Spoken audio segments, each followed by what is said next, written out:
Jake wiped the sweat from his brow as he heaved the last log onto the pile, the crisp mountain air filling his lungs. This was the life. No traffic, no noise, just the rustling of pine trees and the occasional call of a distant hawk. His cabin, a sturdy little retreat tucked into the side of the mountain, was everything he'd ever wanted. No neighbors breathing down his neck, no ridiculous rules about grass length or mailbox colors. Just freedom. He grabbed his coffee from the porch railing and took a slow sip, savoring the quiet. The morning sun filtered through the trees, casting golden streaks across the wooden deck. For the first time in years, Jake felt like he could actually breathe. That's when he heard it. The sharp crunch of gravel under tires. A sleek white SUV rolled into view, stopping just short of his property line.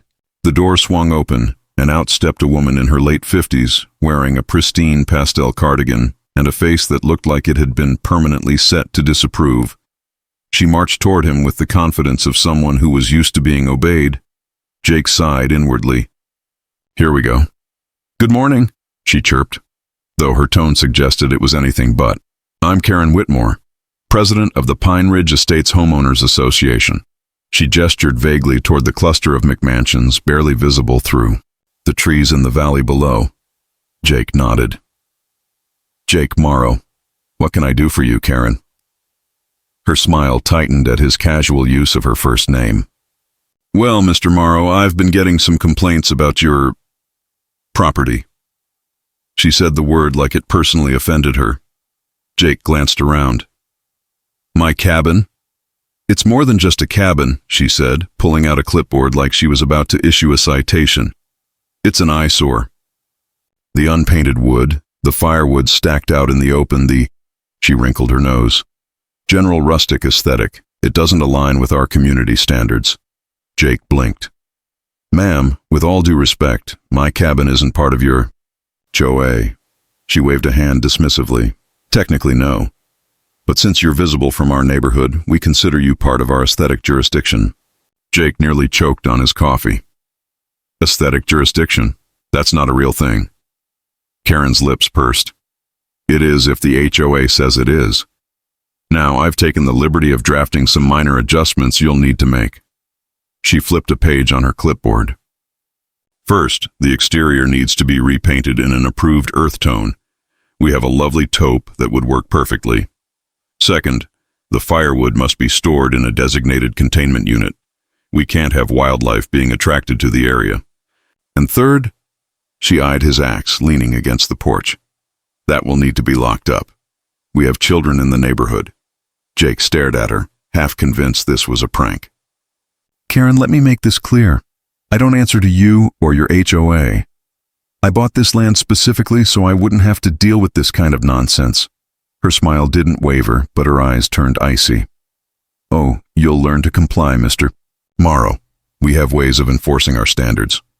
With that, she spun on her heel and marched back to her SUV, leaving Jake standing there, coffee in hand, wondering what fresh hell he'd just stumbled into.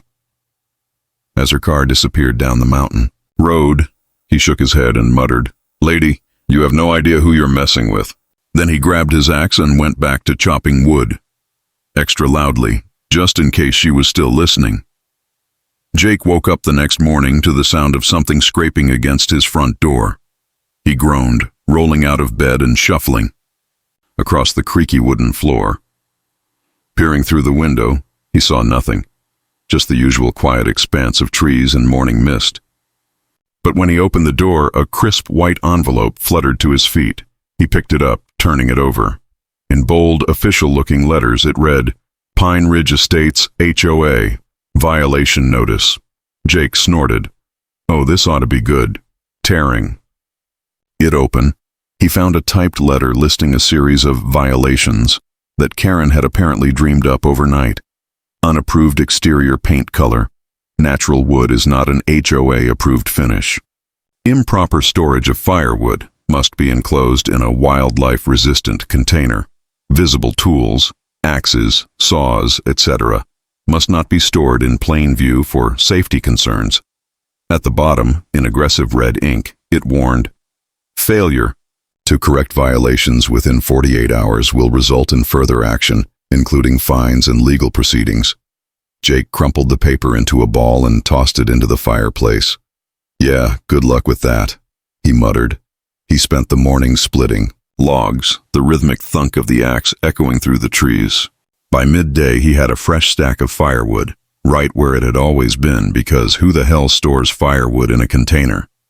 That evening, as he sat on the porch with a beer, he heard rustling near his trash cans. At first, he thought it might be a raccoon, until he caught a flash of pastel cardigan. Oh, you've got to be kidding me. Jake stayed quiet, watching as Karen tiptoed toward his bins. With a dramatic huff, she grabbed one and yanked, sending it crashing onto its side. Garbage spilled everywhere. Jake cleared his throat. Karen froze. Need some help with that? He called, leaning against the porch post. She spun around, face flushed. Your trash cans were overflowing, she stammered. It's a health hazard. Jake raised an eyebrow. Funny, they were fine this morning, almost like someone knocked them over. Karen straightened her cardigan, regaining her composure. This is exactly why we have rules, Mr. Morrow. Chaos breeds chaos. Jake stepped off the porch, picking up a stray soda can. Here's the thing, Karen. I checked the county records. My property line ends way before your little HOA kingdom starts. So unless you've suddenly been elected Queen of the Mountain, you can take your rules and... She cut him off. You'll regret this, she hissed, stalking back to her SUV. Jake sighed as she sped off, gravel spraying behind her. He righted the trash cans, shaking his head. This woman was going to be a problem. Would you like me to continue with Chapter 3? I can make Karen's escalation even more ridiculous. Jake was halfway through breakfast when the flashing lights lit up his cabin windows. He paused, a forkful of eggs hovering in midair, as a sheriff's cruiser rolled up his driveway. Oh. For the love of...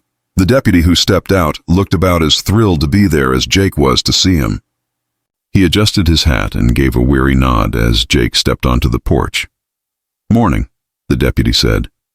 You Jake Morrow? Yeah, let me guess. Karen sent you. The deputy sighed, rubbing his temple. Got a call about illegal construction and unsafe conditions. Said you've got unsecured weapons and a non-compliant structure. Jake burst out laughing. You mean my axe and my cabin? The deputy's lips twitched, but he kept his professional demeanor. Mind if I take a look around? Be my guest. Jake gestured broadly. But fair warning, it's real dangerous. Got some unregulated firewood. Stacked out back. Might want to call in backup. The deputy snorted but followed Jake around the property.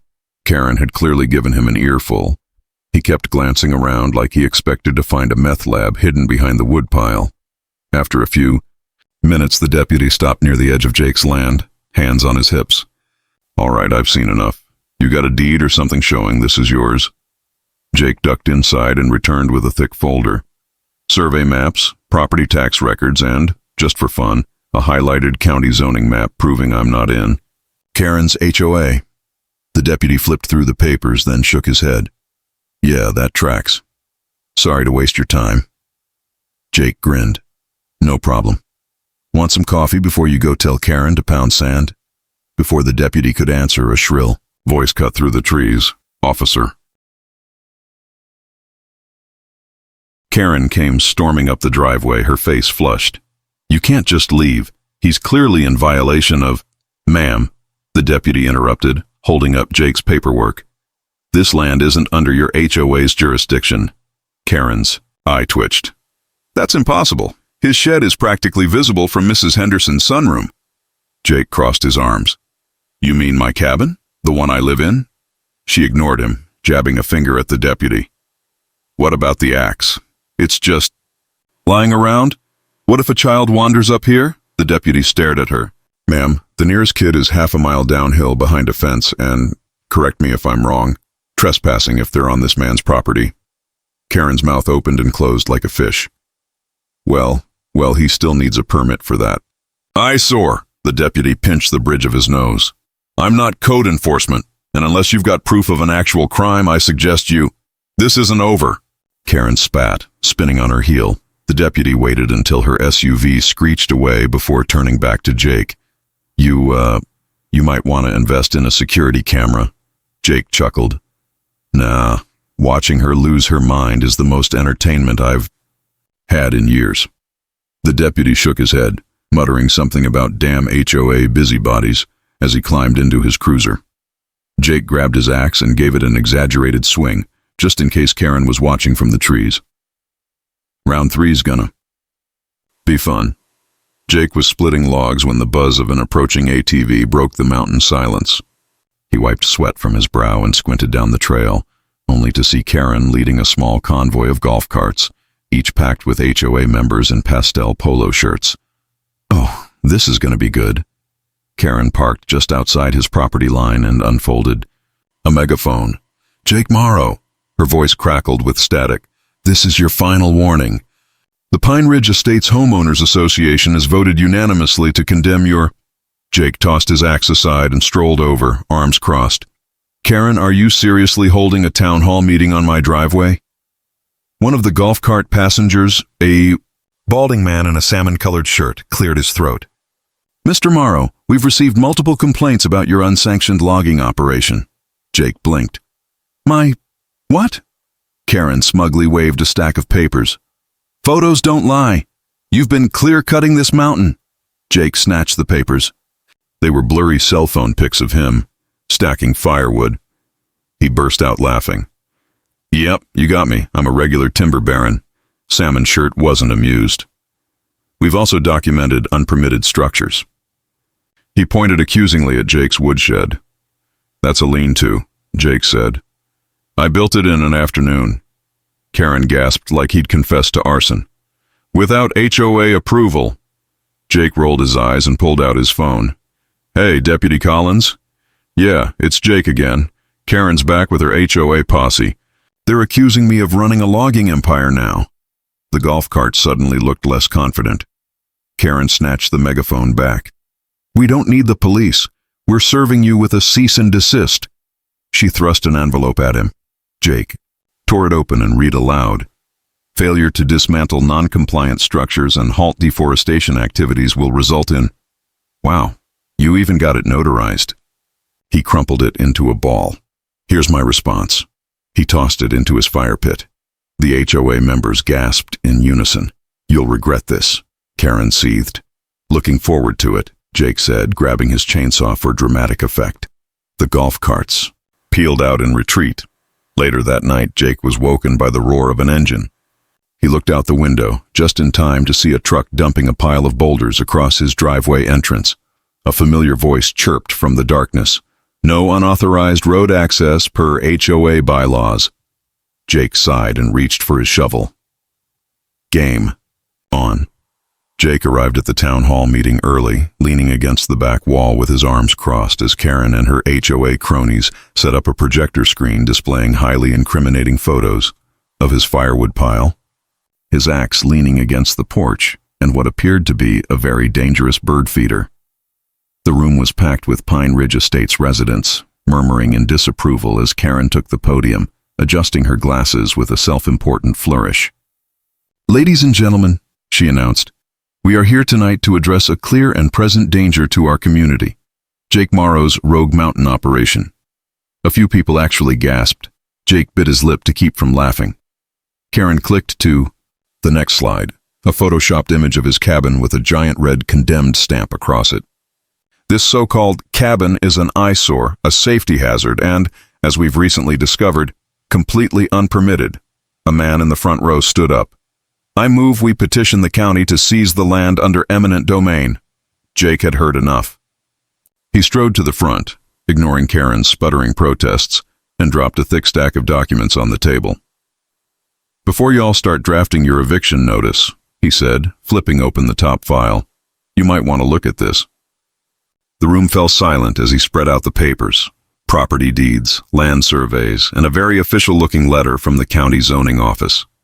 Turns out, Jake continued, not only is my land not part of your HOA, but the county actually expanded my property line last year, which means your little neighborhood picnic area. Yeah, that's technically my land too. Karen turned white. That's impossible. The zoning officer Jake had invited stood up from the audience. It's true. Mr. Morrow owns everything up to the ridge. Your HOA's been using his land for years without permission. The room erupted. Karen slammed her hands on the table. This is outrageous. We have rights. Jake smirked. Actually, Karen, I have rights. And as of today, he pulled out one last document. I'm revoking your access to my land. No more community garden, no more scenic hiking trail, and definitely no more unauthorized meetings about my cabin. The crowd exploded into protests, but it was over. Karen's reign of terror had just met its match. As Jake walked out, he paused at the door and called back, "Oh, and Karen, I'm putting up a fence with barbed wire.